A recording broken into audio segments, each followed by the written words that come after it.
This apnea alarm creates the software to detect the time lapse is the last breath, the real time seconds of the number of breaths. Okay, there's a slight the alarm is not working because the time lapse is only displayed if there is a breath after the last breath. So if there's no breath, the alarm will not go off.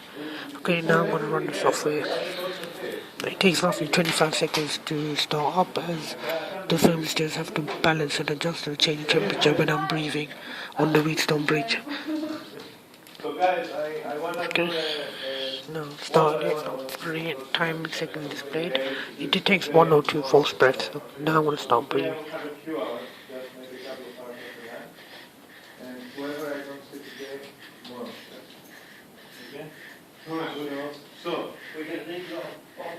So is that all we have? This afternoon, this has to be done today. I was expecting it to be more. 50 is one. Just Always one more of it. yeah. That's software, I guess. Okay, now the thing is balanced and I've stopped breathing and it doesn't. This indicator shows when there's a breath.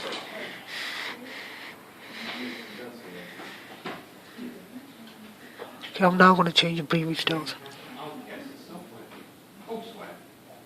Ah, these are the kits. You know we're going to have kits for the labs, when we get the labs, with the lab sheets and everything. So instead of breadboards, we're going to have these kits that have a breadboard and various circuits already on the breadboard. Oh, okay. Yeah, Who ordered them then? me. Oh, okay. But we have to go through them one by one together at some point. What Because about we need to send it to the stupid about that? Right. We could be bloody stupid.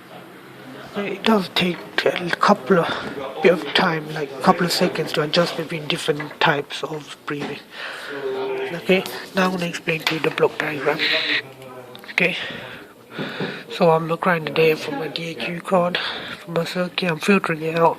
Okay, I've found out the frequency of the respiratory zone for neonates between 0.05 Hz and 5 Hz online, and I obtained the waveform chart, and as far as the peak detection is gone, I've set the x-axis, which is the amplitude of voltage, to 0. So that's when the resonance is balanced to be at 0, and then it will keep crossing when there's a change in temperature. Okay, and if it's equal to 1, Boolean output will create a state case structure with shift registers to save the previous answer. So each time it will add 1 and it will start off at 0, but then it will save, the case structure will save it. The case structure will save it, the previous number, and the number of breaths will be detected. If it's false, it will do nothing. False, the alarm's gone. So if there's a breath, so far done, if there's a breath, and it's true, is equal to, no, if it's false, so if there's no breath and the time elapsed is greater than 10 seconds, is 1520, but I'm doing 10 for now just to experiment, and then the alarm will go off. But this is not working because if there is no breath, then it doesn't seem to work, and yeah, and I will be fixing that issue up. This is my apnea alarm.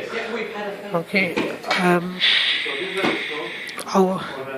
in terms of the front panel, I will be making it, it's still running, I will just stop.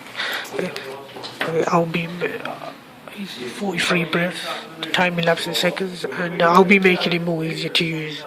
Maybe change the buttons, change the colors and stuff, and make it more user friendly. Okay, now I'll go to my ECG, which I haven't got any electrodes for at the moment. I've saved a previous recording of my ECG on the text file, which I'm running to show it, but I've got my previous electrodes in there and the circuit attached with electrodes going inside. Okay, I've got results from the ECG. So, hold on. Yeah, I'll just show you my software for it. So all I do is use a DAQ card to acquire the data, and then the software is here.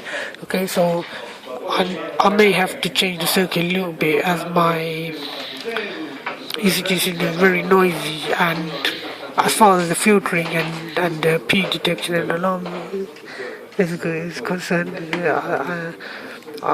It doesn't seem to be working. I've spoke to Justin. This is my block diagram. I'm just reading from file now. I'll be changing it to the DQ card later. Just because I want to experiment with the VI. I've done the low pass field between 20 and 0.1 Hz. That's the frequency of the basically heartbeat, and the waveform chart was obtained, which is this waveform chart, and waveform chart 3 is the Savitsky Kelly figure, which Dr. Justin suggested, but I have to speak to him because